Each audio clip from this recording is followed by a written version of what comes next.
Well, I thought it might be useful to take a small break from the spectacle of the political season, and now I gather OJ, to focus on something that really matters to the American people, and that is how's the economy doing and how's it affecting their lives. This morning we learned that the U.S. economy had created 242,000 jobs last month. That's 2 months in a row at the unemployment rate of below 5%. And over the past 3 months, our workforce has grown by 1.5 million people. That is progress. Overall, America's business has now created new jobs for 72 straight months, 6 straight years of job creation, 14.3 million new jobs. In fact, our businesses have created jobs every single month since I signed that job-killing Obamacare bill. Think about this.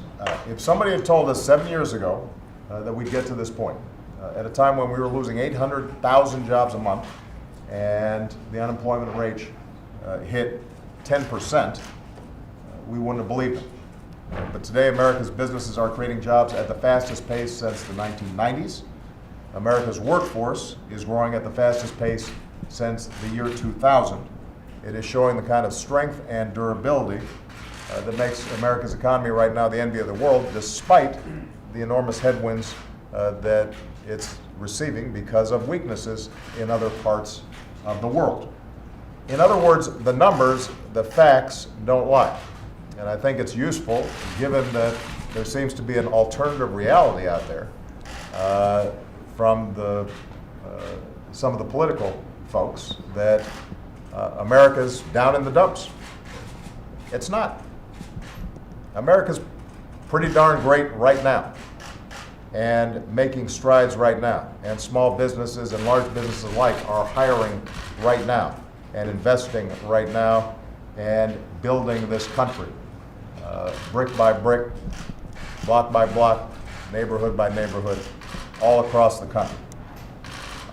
And you know, I don't expect that these facts and this evidence will convince some of the politicians out there to change their doomsday rhetoric, talking about how terrible America is.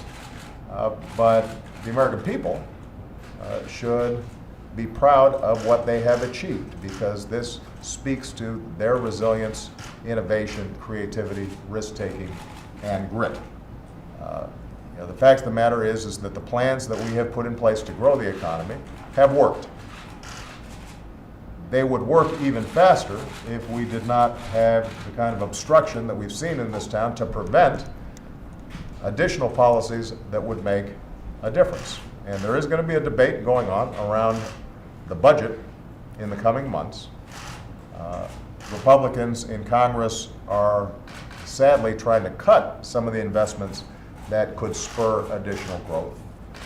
They are blocking things like an increase in the minimum wage or more robust investment in jobs, training, infrastructure, education that can continue to lift up wages and incomes.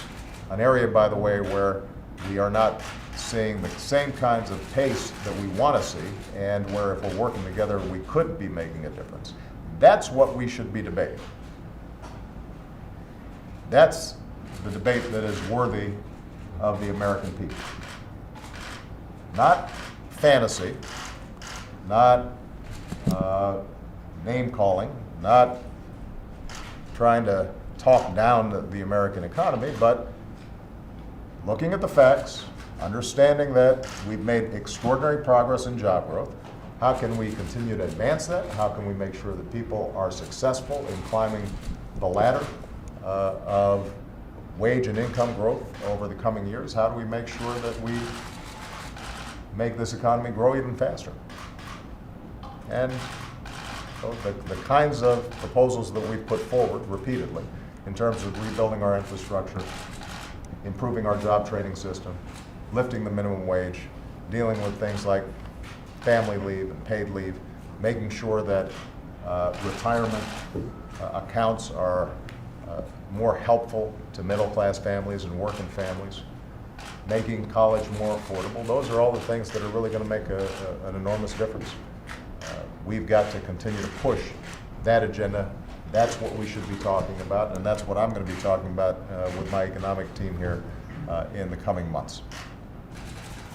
The notion that we would reverse the very policies that helped dig us out of a recession, reinstitute those that got us into a hole, plans that are being currently proposed by Republicans in Congress and by some of the candidates for president, that's not the conversation we should be having.